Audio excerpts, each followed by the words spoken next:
बीच मैदान पर ही धोनी की तरह कोहली ने कर दिया।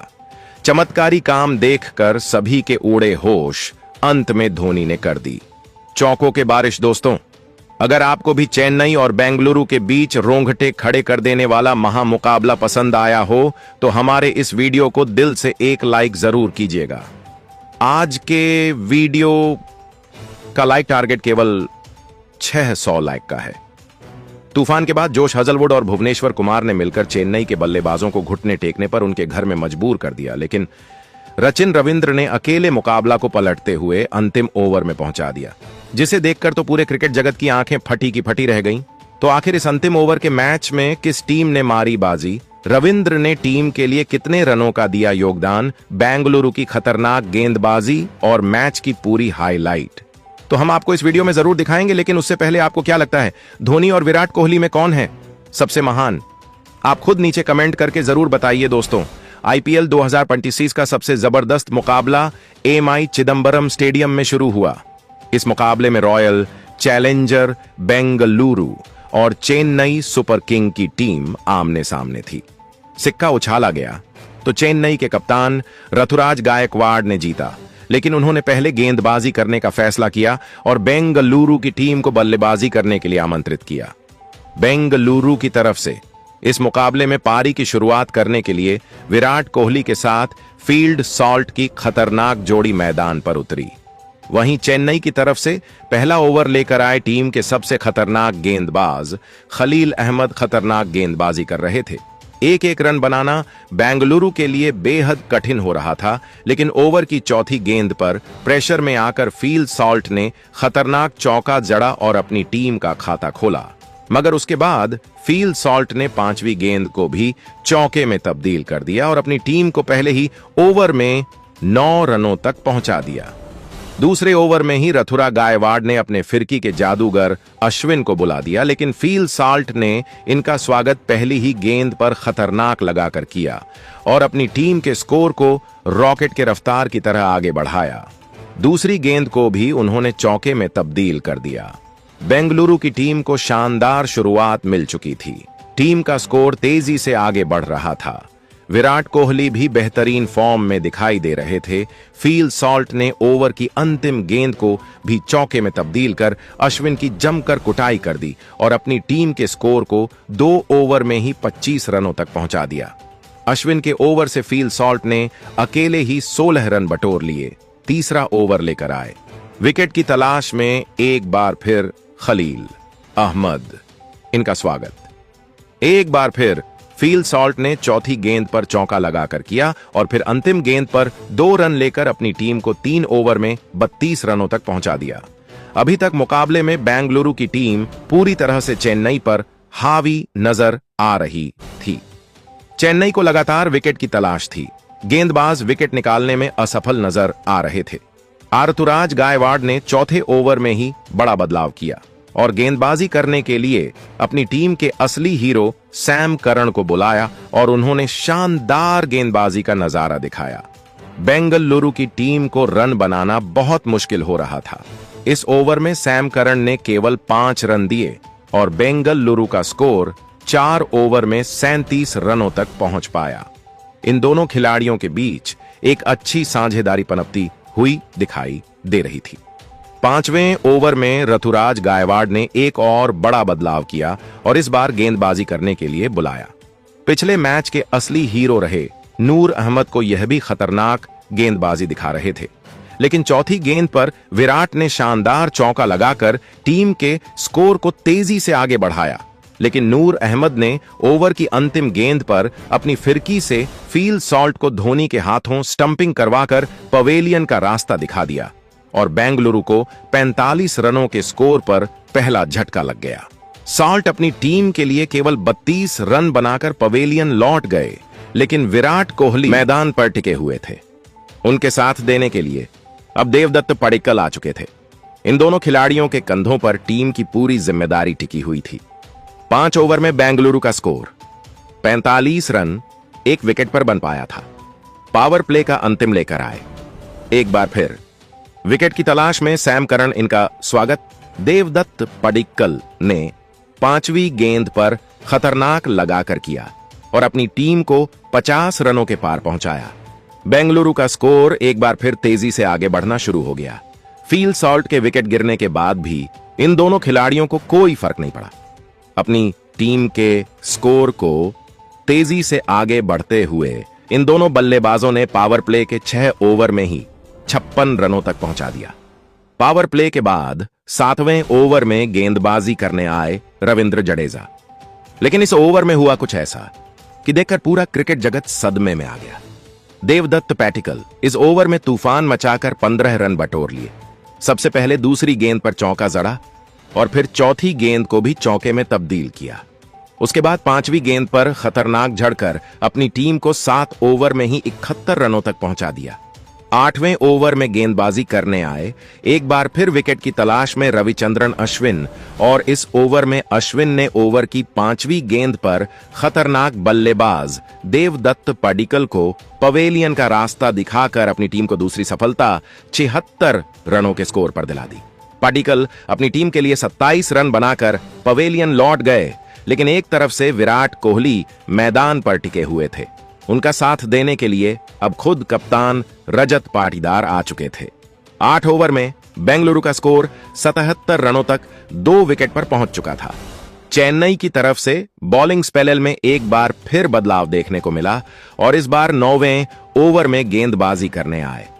मत्सा पथराना खतरनाक गेंदबाजी कर रहे थे। इन दोनों बल्लेबाजों को पूरी तरह से जकड़ कर रखा हुआ था।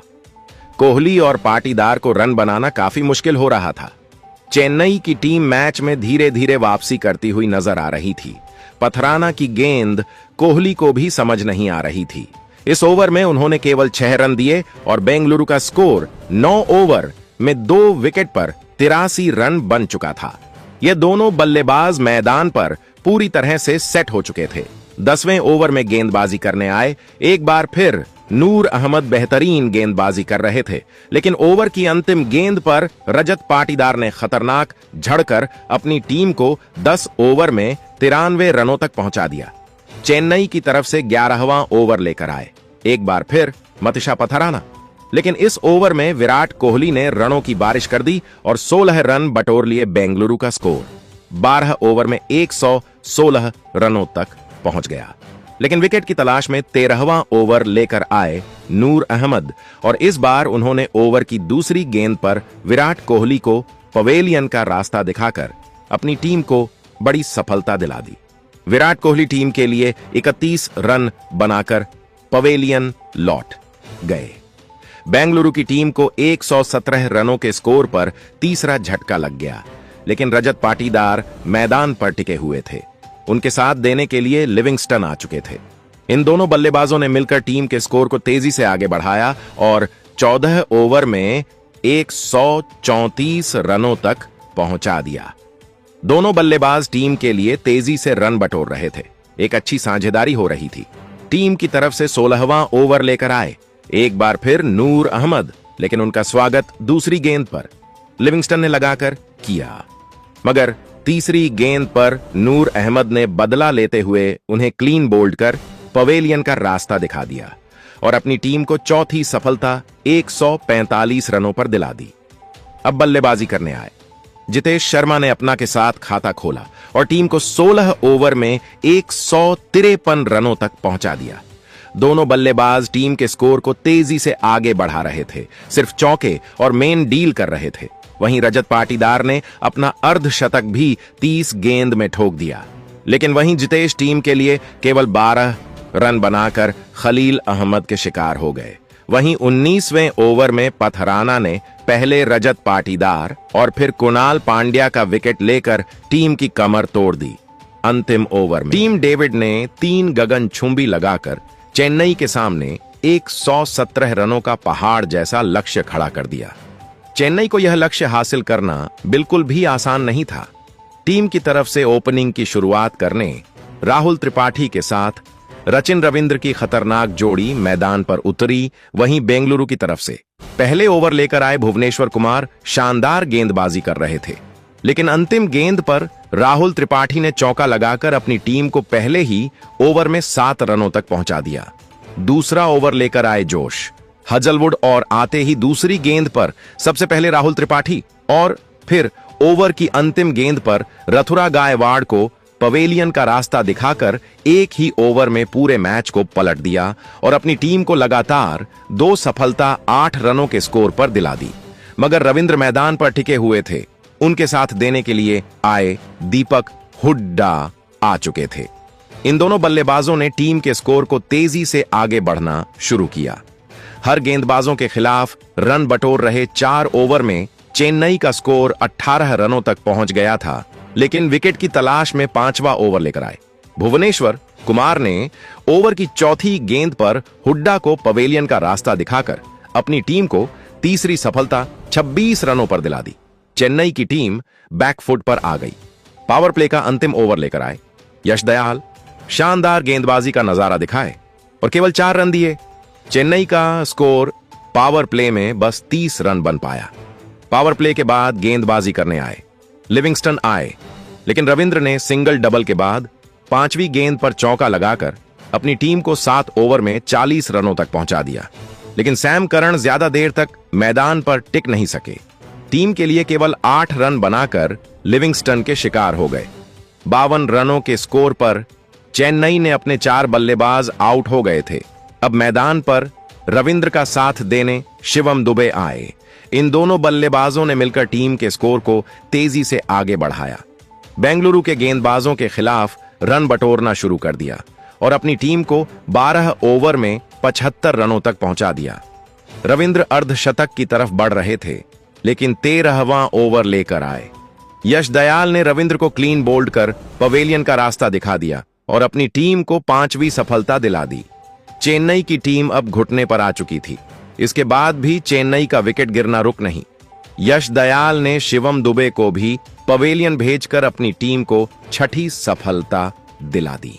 शिवम दुबे के बाद अश्विन मैदान पर आए, लेकिन वह भी टीम के लिए कुछ खास नहीं कर सके। केवल 11 रन बनाकर पवेलियन लौट गए।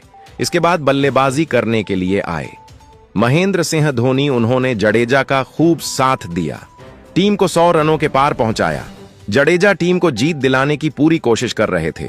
शानदार भी लगाया, लेकिन तब तक देर हो चुकी थी और आरएसएससी भी इस मुकाबले में पूरी तरह से हावी थी। 19वें ओवर में धोनी ने चौका लगाकर टीम की उम्मीद को जगाई, लेकिन इसी ओवर में जडेजा ने अपना विकेट खोकर चेन्नई के जीत की उम्मीद को पूरी तरह से चकनाचूर कर दिया। और देखते ही देखते बेंगलुरु की टीम ने इस मुकाबले को नए नाम कर लिया और चेन्नई को उनके घर में घुसकर हरा दिया।